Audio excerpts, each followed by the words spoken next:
Well, I got run over by a truck in a triathlon in 1986 on the biking portion of the race. I broke 6 vertebrae in my spine, and I was told that I'd never walk again. And so the typical surgical procedure for multiple compression fractures with cord impingement is this surgery called Harrington rod surgery. And in my case, they were going to cut off the backs of parts of my vertebrae from the base of my neck to the base of my spine. And then they screw in these long stainless steel rods, and when you screw those rods into the vertebrae, it acts like a cantilever. It lifts the spinal column off the cord. But the prognosis was I probably wouldn't walk again, and that the surgery was hopeful that it would give me some relief. And I think if it was any other patient, Louis, besides me, I probably would have recommended the surgery, but this was me, you know? Sure. And I just couldn't rush into it. So I had 4 opinions, you know, from 4 of the leading surgeons in Southern California, and they were adamant that I needed this surgery. All 4 of them? All 4 of them. Yeah, in fact, the medical director of Scripps Hospital at the time was my surgeon. And he thought I had a head injury, or he thought, you know, that I had PTSD, that I wasn't just following his instruction. Anyway, I decided against the surgery, and I thought, well, listen, I'm not going anywhere. I'm not doing anything. I'm basically laying face down. And I thought, well, there's an intelligence that's giving us life, that's keeping our heart beating and digesting our food. It really knows how to heal way better than me. And this innate intelligence is what's giving us life. And I thought, well, if it's an intelligence, it's a consciousness. And consciousness is awareness, and awareness is paying attention. So it must be paying attention to me. So I said, look, maybe I'll just spend the rest of my time trying to connect to this intelligence and give it a plan, give it a design, give it a template. And when I was really present and complete with that design, I would surrender this creation to this greater mind and allow it to do the healing for me. And the other thing I said is I'm not going to let any thought slip by my awareness that I don't want to experience. Now that sounds really easy, right? But when you're faced with crisis or trauma, we tend to focus on what we don't want to have happen instead of what we do want to have happen. So I started on this journey. I decided against the surgery, and it was a big revolution at the time. And I went through 6.5 weeks of hell. I just could not get my mind to do what I wanted it to do, because I'd start reconstructing my vertebrae and imaging an outcome, and then I'd start thinking, I'm going to be living in a wheelchair, or should I sell my practice? So you were thinking about the way you wanted your body to look and feel in your mind. I reconstructed every single in vertebrae. The mind. Yeah, in my mind. I wanted to show it exactly 3-dimensionally. Yeah. In your mind. In my mind. You're not drawing it out or no. In my mind, I was reconstructing. You're visualizing it. Yeah, visualizing it. And I wanted to say, look, take a look at that, because this intelligence is always present, right? So we got to be present with it. So I'd start off reconstructing my spine, and then I'd be like, oh gosh, should I sell my practice? What if I live in a wheelchair? And you practice chiropractic practice at the time? Yeah, in Southern California, in La Jolla. So I couldn't get my mind to do what I wanted to do, and then after 6 weeks, I just went through the whole thing, and I felt like I hit a golf ball right in the sweet spot. Something clicked, and from that point forward, what took me 2.5 or 3 hours to do, I was able to do in 45 minutes. I was firing and wiring, you know, these new circuits, and I was practicing paying attention. And then all of a sudden, I started noticing dramatic changes in my health like this. And the moment I started noticing changes in my body, what was going on outside of me, I started correlating at what I was doing inside of me. Now I was just hooked, and I just started doing it with more passion and more sincerity. Anyway, back on my feet in 10.5 weeks, back training at 12 weeks, back in my clinic, and I just made a deal with myself that if I was ever able to walk again, I'd spend the rest of my life studying the mind-body connection and mind over matter. And then that led me to just stop everything in my life. I just wasn't the same guy. I'd just been initiated into something, and sold my practice, sold my home. You sold it all. Sold it all, moved to the Northwest, and just started asking bigger questions like, who am I? Why am I here? What are we doing? What happens when we die? And how did all this happen for me? What was the process? I started studying the science behind it, and I couldn't find it in any conventional textbooks, because this was unconventional, right? And miraculous is kind of unconventional. So I started studying quantum physics and neuroscience and epigenetics, and it started making sense. I started building this model of understanding. Then I asked the fundamental question, has anybody else done it?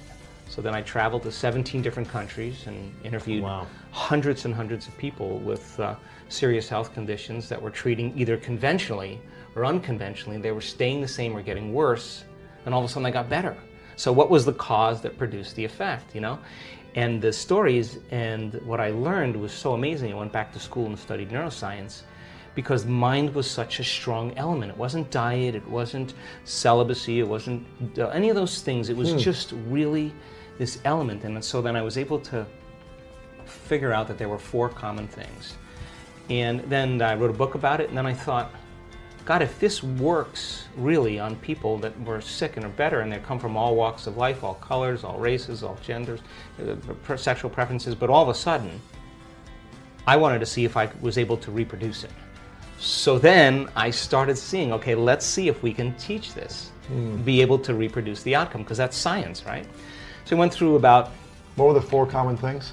The first one was that they all believed and accepted that there was an intelligence that lived within them that was giving them life. And these people you interviewed who had had injuries that overcame No, these are people with cancer, MS, lupus, Parkinson's disease. Who got better? Yeah, just spontaneously. It's called a spontaneous remission. So they believed there was an intelligence. There was some invisible life force that they were connected to, that they felt like they had lost their connection to. They became separate and disconnected from, and that when they got the diagnosis, they woke up and said, man, I got to connect again, and I got to connect to my essence. And so they developed a relationship with it, just like you develop a relationship with anybody. It takes time, you got to be present, you got to connect, you got to experience, you got to be present. All of these things are important elements. So that was the first thing. The second thing was that they realized that it was the mismanagement of their emotions and the hormones of stress that really began to create their condition. Now, stress is when your brain and body are knocked out of balance. Stress is when your body's knocked out of homeostasis. We have an innate mechanism in our body that returns us back to order. So then if someone cuts you off on the LA freeway, you have an emotional reaction, but 15 minutes later you're back to driving and you're over it, right? That's all organisms in nature can tolerate short-term stress. But when it's all day long, all week, all year. Yeah. Let's make a quick stop here. So what is the secret behind all of this? According to Dr. Joe, we have to live in a moment, in the present. Because present moment is the only place where you can meet this secret intelligence. And you can communicate with that intelligence with your thoughts and feelings. So if you're reacting to, like if Tyrannosaurus Rex is chasing you, you have to make a decision. Am I going to use 20% of my energy or am I going to use 100%? So it turns out when you're reacting to traffic... 200%. Oh, right, or if you're reacting to your coworker sitting in the cubicle next to you, right. You're turning on that response, and what was once very adaptive becomes very maladaptive, because when you turn on the stress response, and you can't turn it off, now you're headed for disease, because nobody can live in emergency mode for that extended period of time. Well, human beings, we can turn on the stress response just by thought alone. You can think about your problems, and you're producing the same biological effects. So those chemicals give the brain and body a rush of energy, and people become addicted to that rush of energy. So now they use the problems and conditions in their life to reaffirm their addiction to that emotion. They need the bad job. They need the poor relationship. So that means they become addicted to the life that they don't even like. Right? Why do we need the bad job or bad relationship and stay stuck in those? Because it's a conditioned response. So listen, if you get angry at a coworker and all of a sudden you get an arousal in your brain and body, right? You get a rush of energy. When you start noticing that your body starts dropping, your brain starts noticing your energy starts dropping, you're automatically going to have the image of the coworker in order to what? Give your body the next jolt, right? So all of a sudden people become addicted to their own thoughts, right? So these people realize that, oh my God, I've been mismanaging my attention and energy, and I gotta get beyond my past. I got to get beyond these emotions. I got to make some big changes. I got to break the habit of being myself. You know, I got to stop being this person. Now, that sounds really good theoretically and philosophically, but change is such a hard thing, right?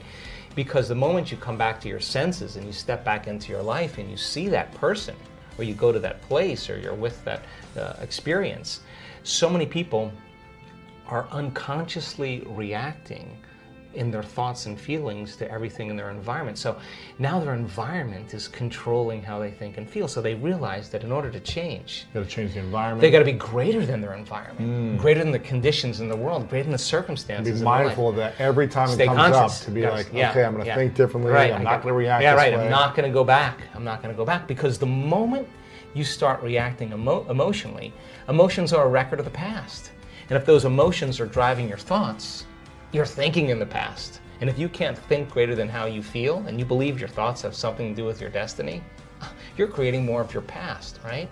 So it turns out that the repetition of thinking and feeling and feeling and thinking, these loops that people get caught in, condition their body to subconsciously become the mind of that emotion. Which means now their body, as their unconscious mind, is believing they're living in the same past experience 24 hours a day, 7 days a week, 365 days a year.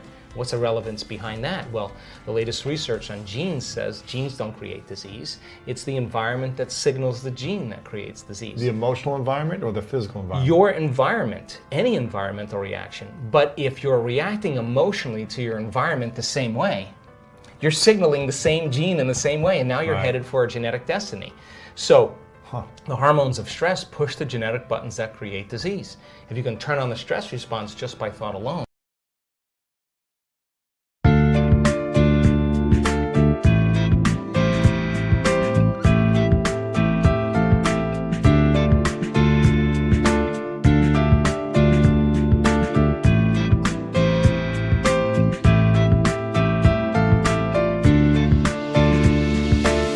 you have changed my life with your words and motivation.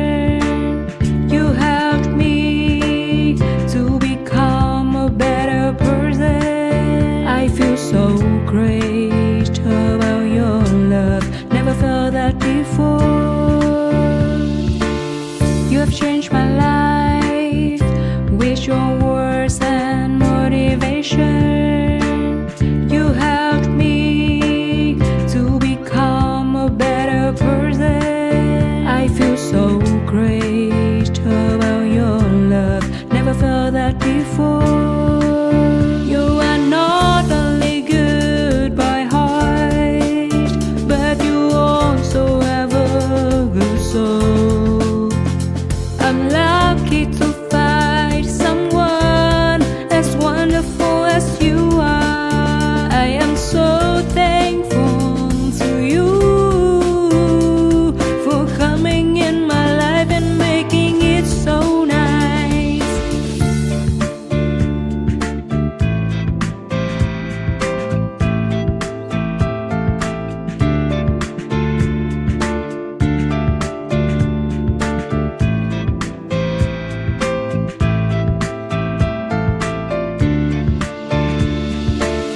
You have changed my life with your words and motivation.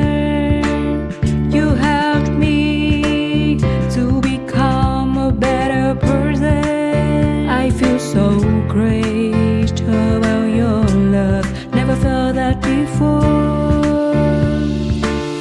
You have changed my life with your words and motivation.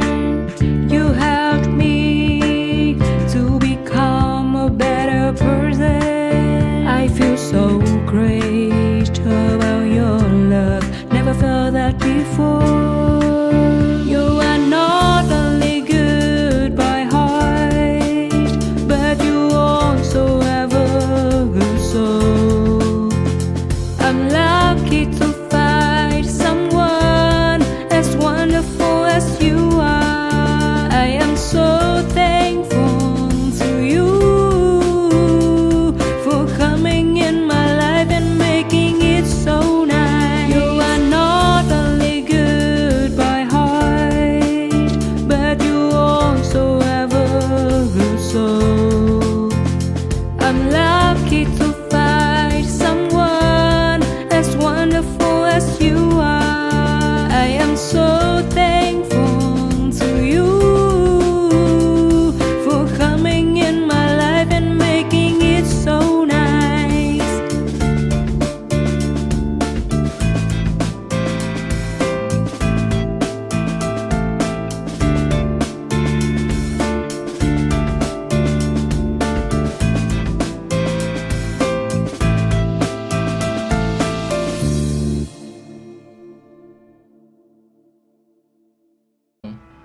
your thoughts could make you sick.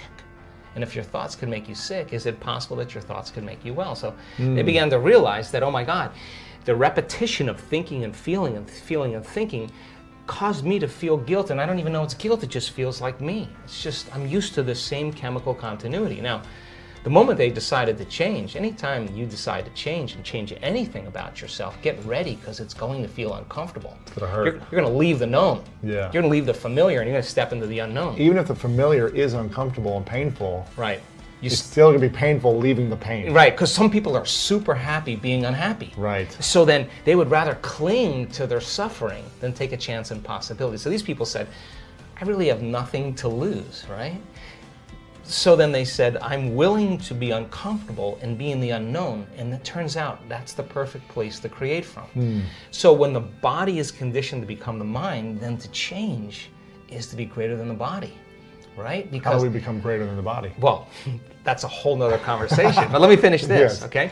So the third thing they said was, okay, so now that I know that I got to break the habit of being myself, and I can't mismanage my thoughts and feelings, I got to change how I act, I got to watch how I speak, I got to become conscious of how unconscious I am, because 95% of who we are by the time we're 35 years old is a set of memorized behaviors, like a computer program, emotional reactions, unconscious beliefs and perceptions.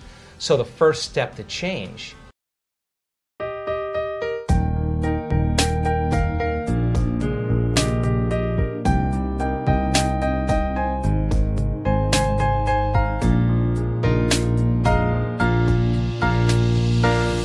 I wanna thank you for your unconditional love for me. You are the most beautiful thing I have ever had in my life. You are the reason, that's why I am living in this world. I wanna thank you for your unconditional love for me. You are the most beautiful thing I have ever had in my life. You are the reason, that's why I am living in this world. I admire the way you are always there for me. I admire the ways you always take care of me. I admire the way you give your all just to see a loving smile on my face. I admire the way you love me.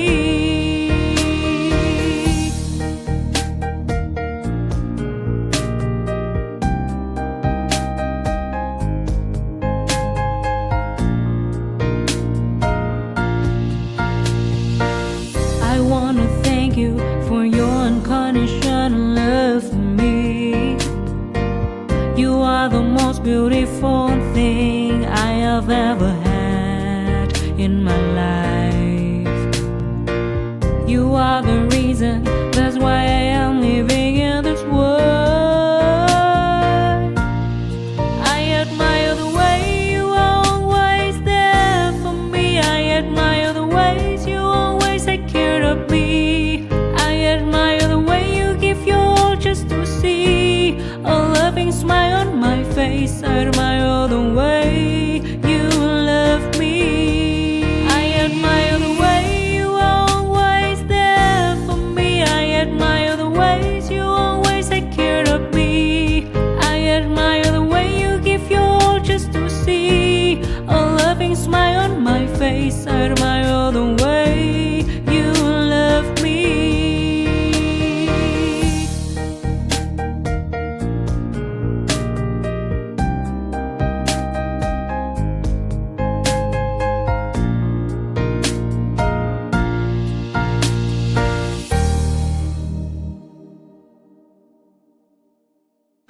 is to become conscious of how you think, to notice how you act, to pay attention to how you feel.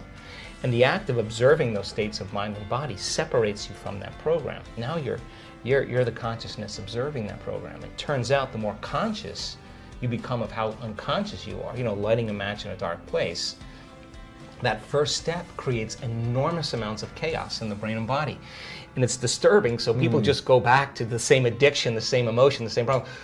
This feels better. No, that feels familiar. So they said, okay, now I got to change. I got to reinvent myself. Now this is really important because they started sitting down and thinking, okay, who in history do I admire? Who are great people, role models that I could follow? What are the qualities and characteristics that they have? How am I going to change? You know, these are what we call frontal lobe questions. The creative center of the brain switches on and the emotional center settles down. So then they started thinking, how would I have to be in a new life if I was really going to heal? What would I have to change about myself? Now there's this interesting phenomenon that if you close your eyes and you begin to think about doing something, you're an athlete, you understand this. If you're a background in football and you are running a pattern or you are doing something, you would rehearse it in your mind. Yeah. Turns out that the act of mentally rehearsing something when you're truly present, your brain does not know the difference between what's going on out there and what's going on in here. In fact, your brain will begin to look like you've been doing it for the last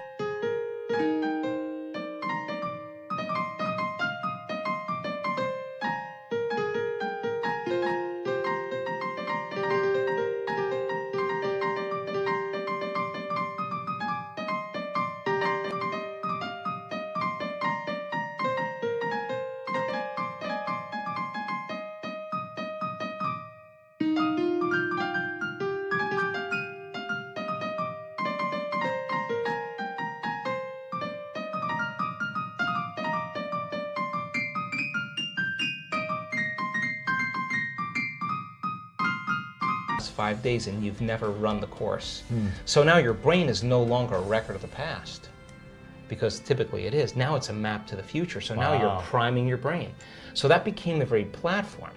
You know, experiments with piano players. You know, you take a group of people that never played the piano before, you divide them into two different categories. You take one group of people, you teach them one-handed scales and chords. You do a brain scan on them. They come and practice for 2 hours a day for 5 days.